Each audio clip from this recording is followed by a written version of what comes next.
Yo, what's up? Good morning, everybody. Checking in with y'all.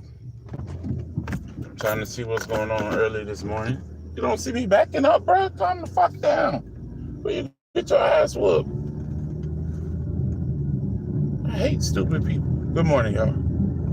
Sorry about that.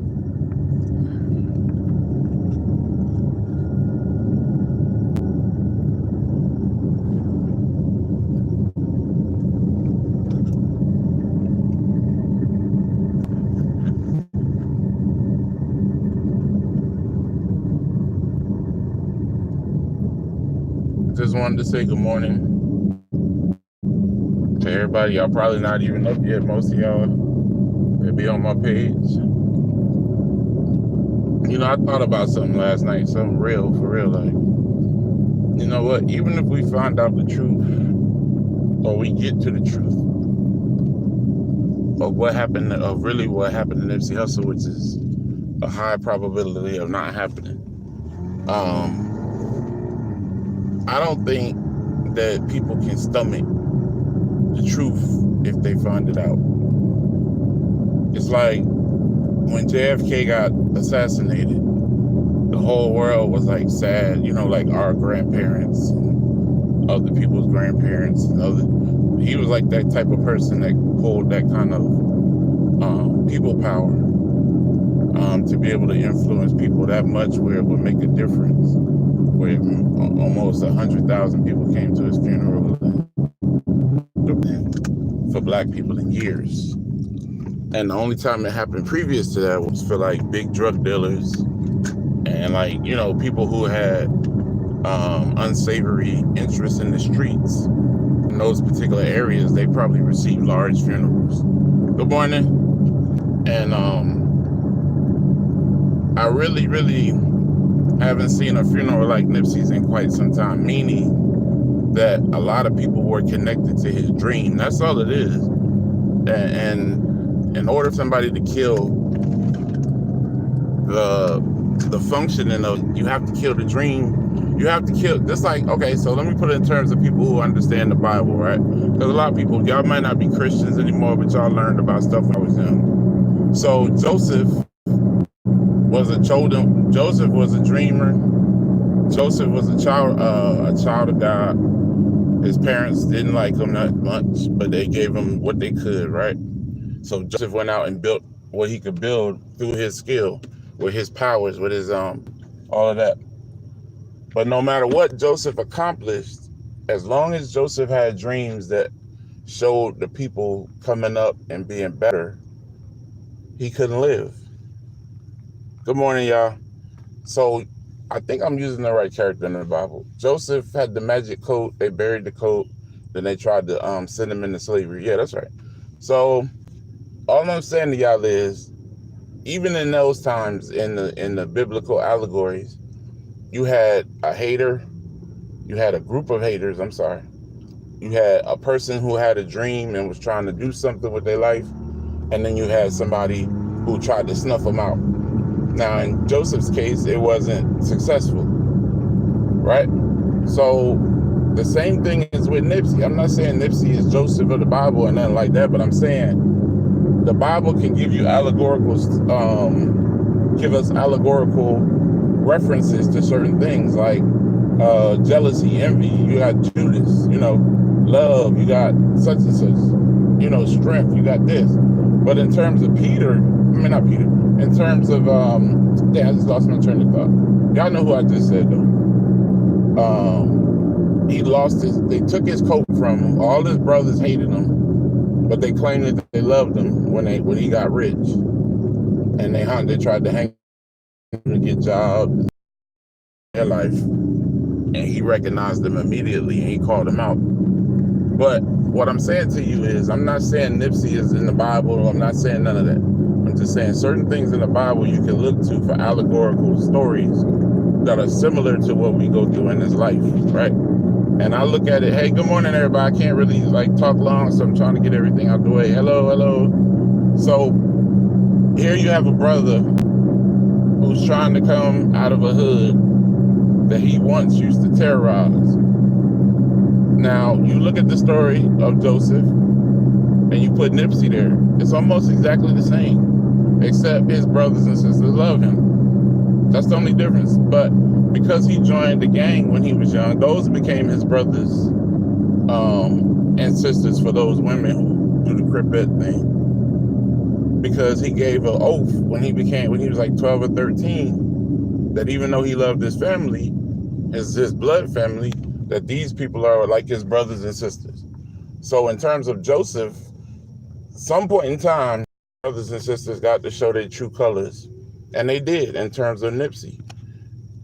Just, what's the name, was doing well for himself. Joseph, after he had been sent away, he got to the palace. They started to see he had a gift. They put him in positions of power, meaning he had money. He had the ability to be able to do things for people. And all along, while he was alive, they were trying to kill him. And his brothers still tried to kill him, even though he made it in such a high position. So think about that while y'all think about Nipsey. And ask yourself, do we really, really want to know the truth? We say we want to know the truth, right? But I don't think some people are equipped to handle what may have really happened to him. And maybe it's for the better that the story that they have is better than the story that's real, right?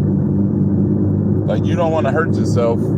Some people have heart attacks when they find out stuff, and then you don't want them to come out with all the gory details and, you know, how they shot him and killed him and bled him, and you don't want to hear that. I mean, you'd rather hear somebody say Nip got shot, you know, he got shot, they left him to die, he bled to death, something like that. You don't want to hear the details of how this man died. And I think some of y'all are confused about the fact that y'all want justice and y'all want to know what happened. But in order for that to happen, people have to piece together stuff and pull it together on our end. And along the way, we may find out, because you have some people who start telling the truth. And that's simple. And if not, then we stuck. There's going to be 5 documentaries like who killed Biggie Smalls and who really killed Tupac and all of that. Because it's in the same sense of matter with Nipsey. Good morning. Sorry I'm missing y'all, but I'm trying to get this out this morning. So ask yourself this morning, are you really prepared to know what happened to Nipsey Hussle, right?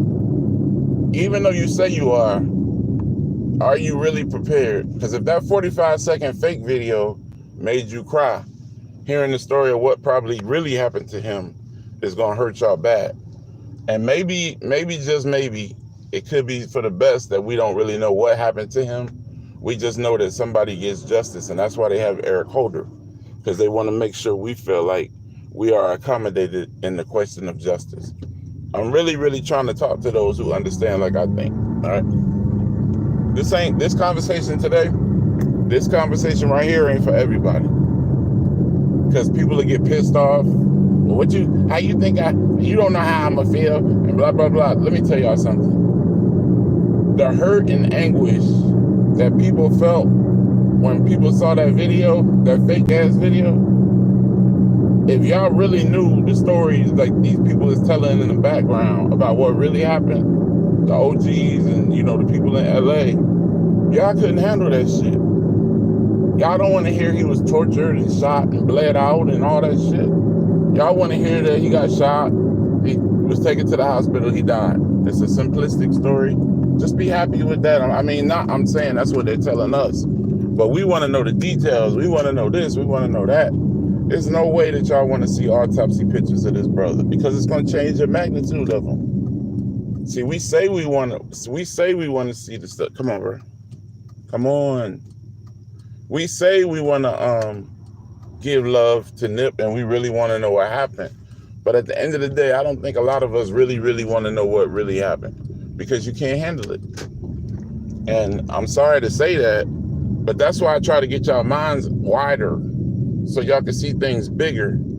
Because if they come out tomorrow, let's just say they came out tomorrow and say somebody was able to find pictures of his autopsy and all this and all that, it would trouble you guys so bad that you probably wouldn't even be able to stomach it anymore, right?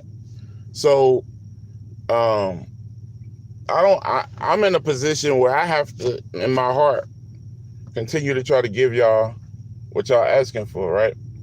But at the same time, I'm in that same boat. I don't really want, when the OG was talking to me and telling me what really happened, what he felt like or what he heard, he had tears, and like you can tell this man was deeply saddened by this situation, right? Hold on, y'all. Y'all know I gotta order my junk food. Hold on. This man was deeply saddened when he was talking to me. Hello, good morning. Can I have a let me get a number 10. A number 10? With a Coke. Okay, anything else? That's it. All right. So I'm back, guys. Hey, Beasky. Okay. Hey, Beasky. I was talking about you yesterday. I was looking for you. But what I'm talking about today, guys, and shout out to everybody on the page. I can't really, go into details any further, but we working on some stuff that really, really is sad. Like if it's true, it's really sad. Little Kev and I, we were talking yesterday, and while he was telling me some stuff, it was hurting my feelings. And y'all know I like to give y'all the truth. I couldn't even tell y'all yesterday for the truth. You know what I'm saying? Of the matter is that they're saying that it wasn't even meant for Nip, but Nip was available at the time. So Nip got it as a message. That's what some people are saying. But no matter what the reason is, he's gone. We could talk about how the reasons all day long. He didn't pay dues. He didn't do this. He didn't do that. He didn't do enough. He did too much. They tell you, whatever the reason, he's not here anymore. Good morning. Good morning, everybody. But while I'm here, I'm trying to give y'all a message, because you ain't going to hear this shit on no other page. Because everybody is so adhered. Yeah, that's what I heard. So we working on something. I'm not going to talk about that yet. I think that's why Sam, and I'll briefly give y'all this. I think that's why Sam is so distraught right now. Like, he's like completely crushed, because he probably felt like it should have been him. Good morning. Yes, ma'am. You did say regular Coke, right? Yeah. Okay, thank you. All right, so I'm back. I had to pay for my grub. So, another theory, well, I'm not going to, hey, thank you. Another theory on it is the backpack that Black Sam was carrying during the funeral. What was the reason why the backpack was so big? It ain't about guns neither. Don't be fooled. Lil Kev, hey, what's up, bro? Lil Kev put me on to that one. There you go, man. Thank you, man. Yes, sir.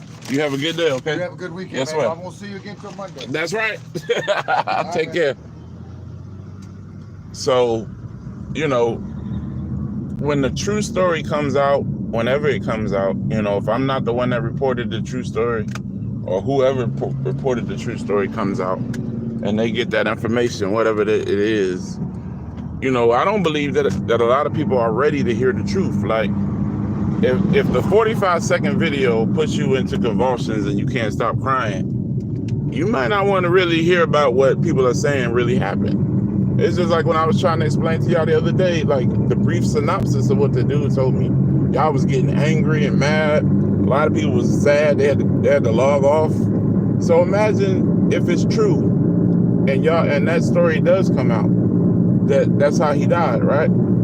Y'all not gonna be able to take it. So you might want to prepare yourself for some things coming down the pipeline, because you got people like me that's digging and digging and digging.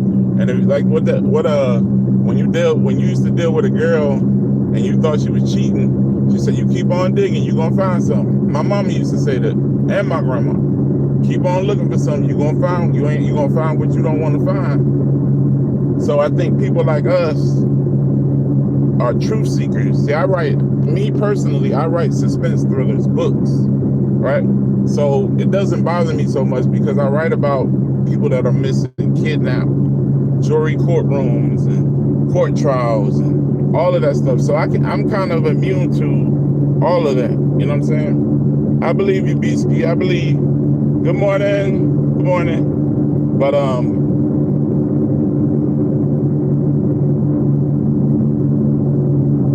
oh, okay. I don't know the answer to that about the processional. But I'm saying, why was Sam's book bag so fucking big? And what was the purpose of it? Of walking? I mean, first of all, why are you walking next to your brother, right? So that must have been significant. People picked up on that, but people didn't even pull up on that like they were supposed to. Like, why are you walking next to the casket, bro? Was this a show of strength, like saying I ain't scared of y'all motherfuckers? And what was in that big ass backpack?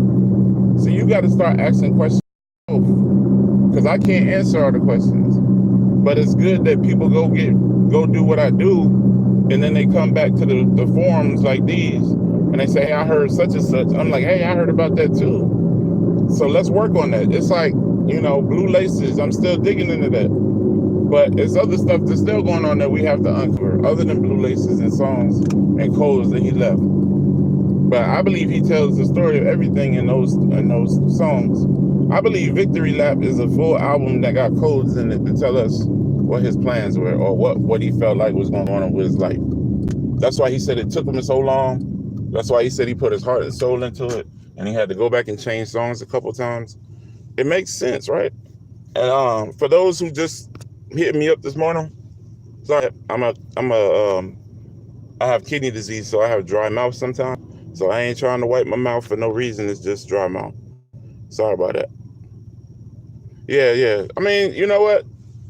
We have to have the narratives though, Beasky, because different people is giving different people information. Then what you have to do at the end of the day is pick which narrative you're gonna believe and stick with it. And that's what me and Lil Kev trying to do. We not on the same boat as everybody else. You know what I'm saying? And then Lil Kev still a little far ways from where I'm at.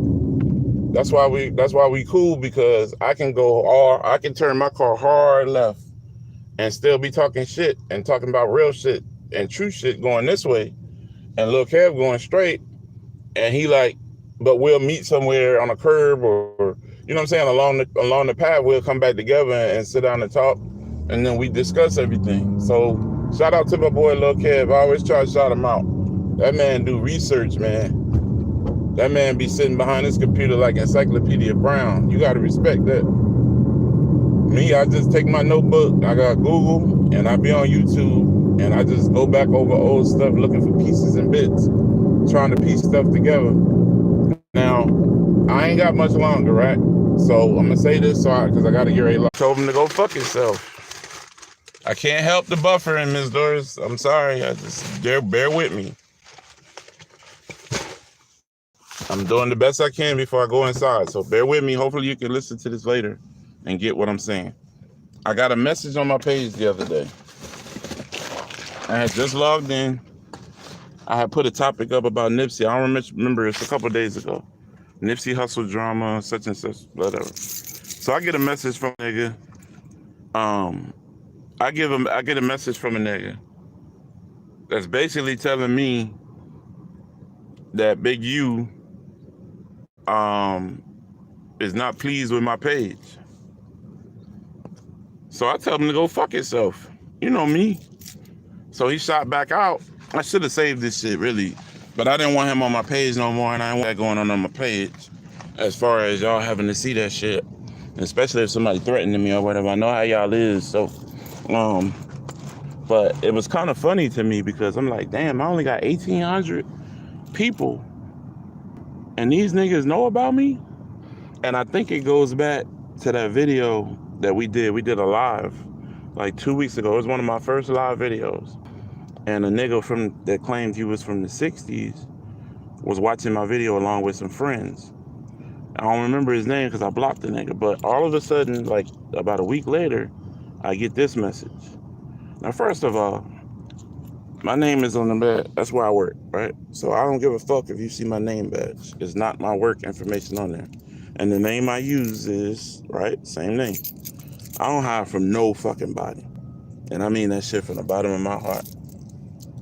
Nobody can intimidate me at all. You can come up to me, you can put your finger in my face, but, don't fucking touch me. And if you want war, we can go to war. But at the same time, why not just try to talk to me instead of sending your henchmen? Because I really don't give a fuck. And I mean that from the bottom of my heart. So to my day ones, I love y'all. and I'm gonna keep rocking. Well, obviously I'm gonna keep rocking because it's been 3 days since it happened, and I'm still pumping. So y'all keep working on the homework that we went through. Keep pushing till we talk again. I hope y'all have a great day. Hello, Miss Letitia. Good night.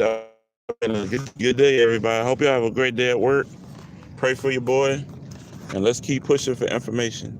Okay? All right, peace. Hey.